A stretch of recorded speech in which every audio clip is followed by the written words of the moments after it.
Hey everybody, welcome back to Leosophy. Picking back up where I left off, talking about those big major epics in the East, West, and ancient world, and this might be the last one for a while, because I think I've kind of stripped it bare as far as what I've been thinking about in relation to these epics for the time being. That being said, let me jump into this time around. I'm going to focus more on what they have in common. Before I was contrasting the different themes, especially regarding what makes a moral person, what makes a hero, and what makes a man. This time, the biggest fixation that I'm going to have is going to be on masculinity and how it relates to all four of them, because they definitely have a lot in common. The biggest virtue that I see in every single one of these epics is loyalty. And there's different forms of loyalty, but it's very obvious that in every single one of them, that is the chief quality of a man, of a hero, of a good person. You don't really see, obviously bravery is very important, obviously, and you could tie bravery and courage together. Obviously living an upright and moral life is important, but loyalty really, it supersedes everything. But that what constitutes loyalty varies. That's what's more interesting. That's really where they diverge. So let's start with the Odyssey. The Odyssey is very interesting in the sense that I think that it appeals more to a modern Westerner. At least it does to me. And you can see this even with pop culture. A hero in a modern film, for example. Who does he tend to be most loyal to? What makes him a good person? Most of the time, the source of conflict in these action movies with these, hyper-masculine heroes, it's not their war buddy needs help, it's not their brother needs help, it's not their town or what have you needs help. Generally speaking, what's in danger? What's at risk? You can see it in most of those films. Die Hard is one that's immediately coming to mind. Loyalty to the family unit, particularly to the wife. That's Odysseus and Penelope. That's the original power couple as far as that goes. Odysseus is trying to get home. He's trying to get back to Penelope. He is defeating all these monsters, dealing with all these intellectual obstacles, even turning down the advances of a very attractive witch who's turned all his flippin' dudes into animals. Calliope. Yeah. He does all these things that in most other epics probably wouldn't do. Like if Liu Bei met a powerful witch lady, he'd probably end up signing up with her rather than staying loyal to. Well, I'll get to him in a little bit. But that seems to be his biggest virtue. Like every time he is tested, the thing that keeps him going is being reunited with Penelope. And of course Telemachus is also an important part of his family too. But there really seems to be a focus on Penelope. In fact, I'm shocked that the Odyssey hasn't been adapted to the big screen. There's been like mini-series, straight to TV and all that. But, as a relatable character, he engenders so many qualities that you see in modern media anyway that I'm really surprised. I'm surprised that the new, not necessarily a rom-com, but a new film focusing on Odysseus trying to get back to Penelope. That's something that modern Western audiences would absolutely fawn over, I think. So that's where his loyalty lies. The others tend to be different, but you can draw a comparison between Odysseus and Liu Bei in a sense, because Liu Bei he is loyal to his wife, even though he has multiple wives. But the most important one, and it's often sort of talked about within the Romance of the Three Kingdoms, is Sun Shangjiang. And a little bit of backstory, it's called Romance of the Three Kingdoms because it's three warring states trying to unite China. And on one end you've got the Wei Kingdom run by Cao Cao, who's the big bad. And then On the other side, you've got the Wu kingdom run by the Sun family, who are descended presumably from like the actual famous Sun Tzu. Oh my gosh. Anyway, yeah, presumably they descended from him. So at the head of the family early on is Sun Jian, and then later on his eldest son Sun Quan takes over, and then his other son Sun Ce, and so it's kind of it's more interesting out of all the other kingdoms because it's almost like a family business. There's something mafia-like about it. There's something Corleone or Borgia-like about the Sun family. But they also have a daughter, and she's actually engaged in military practice. She knows her martial arts. Her walls are adorned with weapons, and she practices with them on a regular basis. Well, that's who Liu Bei ends up marrying. He marries Sun Shangjiang, and they end up having a son who's rescued, and it's a very epic part of the story. But even with a lot of emphasis on him being, a good husband to Sun Shangjiang, and the fact that it's kind of more acceptable compared to all the other relationships in the story because she is more masculine as a figure. She's well beyond the tomboy archetype. It's a whole other issue. This is like what happened if Superman and Wonder Woman got married kind of situation. But still, first and foremost, Liu Bei's loyalty is to his sworn brothers, and by extension to their oath to restore the Han. So it is a hyper-masculine loyalty. It's not about his family. In fact, there are many instances where it's obvious that Liu Bei would, without hesitation, sacrifice his wife and son for the sake of his sworn brothers. I mean, it's not debatable. And similarly, all the good characters that you see in that story, quote unquote good, their loyalty lies with the people whom they rely on. And it's important to note that in medieval China, individuals didn't inherit things. Individuals didn't attain positions. Generally speaking, if you did well because people in your clan did well. And if you did poorly, not only would you be killed, but generally speaking, people down to I think it's the third, fourth, fifth cousin would be killed. So everybody with your last name is just wiped out. I think that's mortifying by our modern Western standards. If I screw up, somehow Radiohead's Tom York is going to get killed. So, yeah, a vastly different view of things. And as such, what constitutes a good man or a hero is loyalty to that in-group. And that's more important than loyalty to the individual family unit.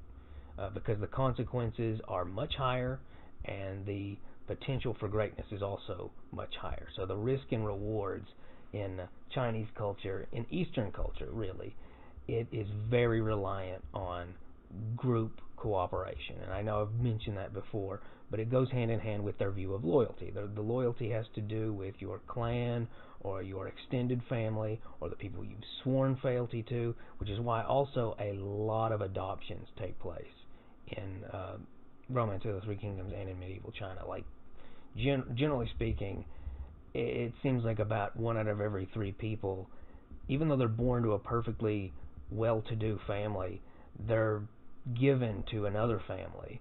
It's very similar to how a lot of monarchies in Europe, you'd send your son, the prince, over to another kingdom as kind of like a hostage rather than a guest. And of course it's all hidden by all the various social rules and norms. Well, of course he's sleeping on goose feather pillows and eating fancy food and enjoying limited freedom, but they're still in many respects a hostage. Well, it goes all the way to having your surname in China. Your surname might be the name of the family that adopted you out of a show of loyalty between 2 different clans or 2 distantly related houses.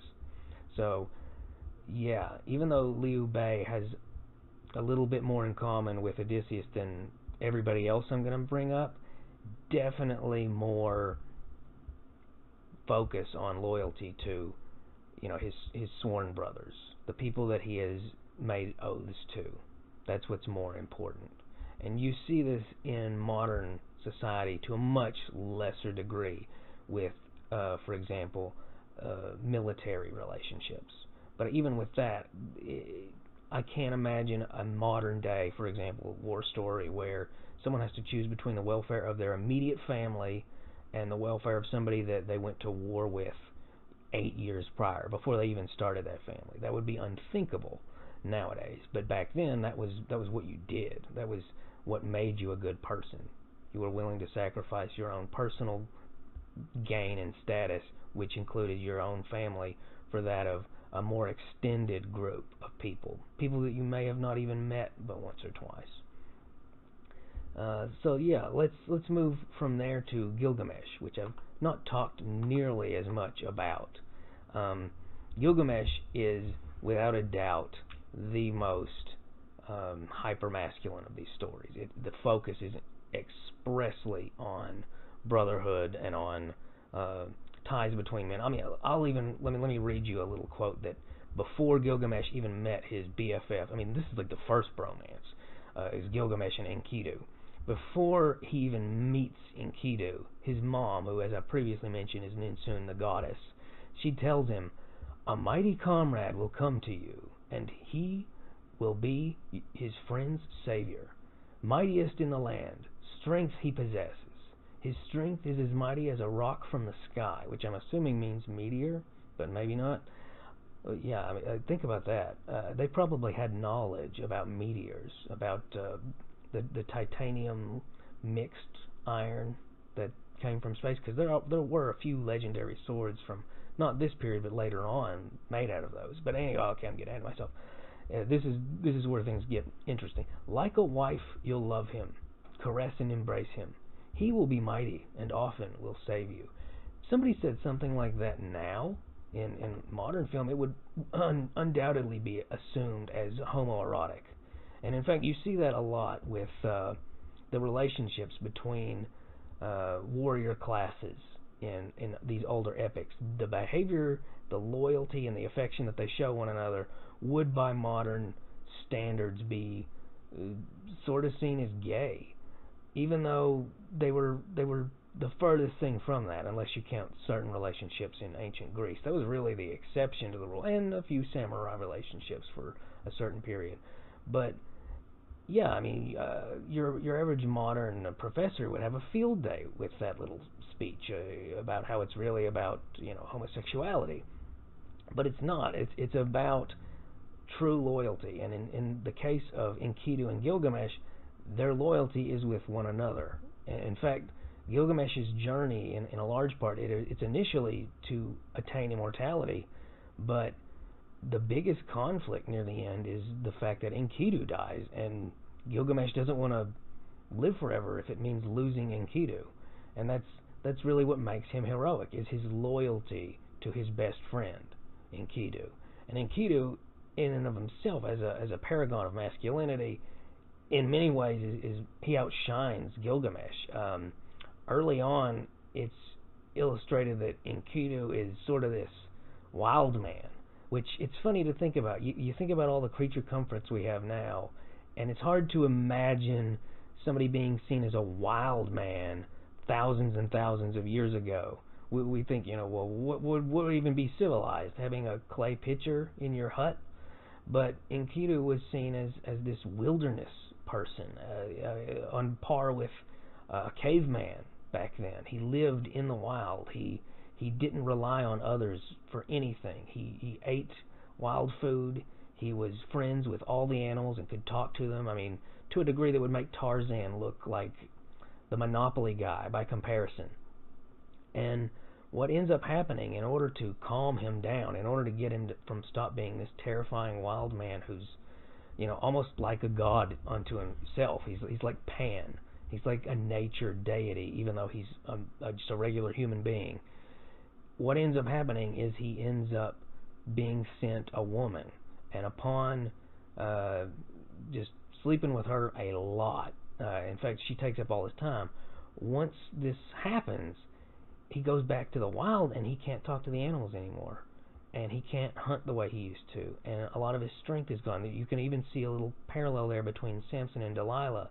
I wonder if maybe there's some pre-existing archetype that influenced both, or if one influenced the other, because what's ultimately seen in this relationship is you've got this person who represents unbridled masculinity, and he loses a lot of his abilities upon sleeping with a woman. It's like she domesticates him.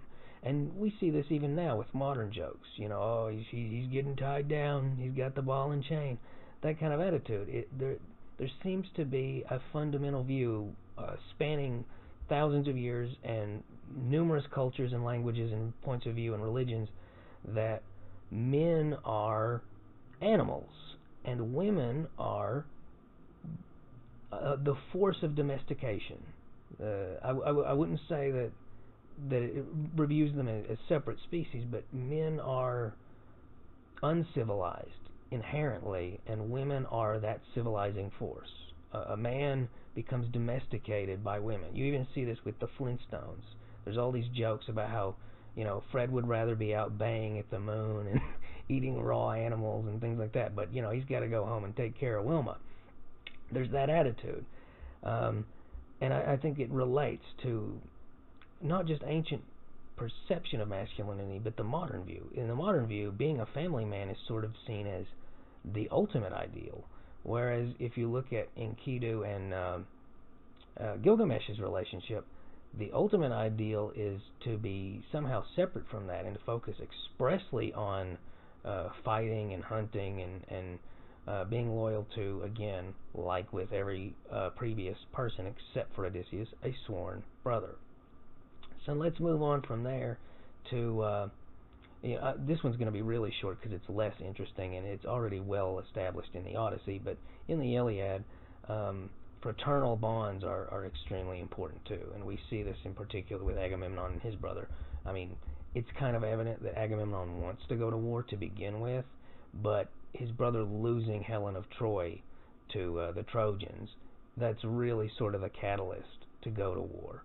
And those familial ties, they don't really need much fleshing out. It's very evident that, you know, obviously two biological brothers helping one another through an enormous struggle, that's something that would happen even today in modern film and literature.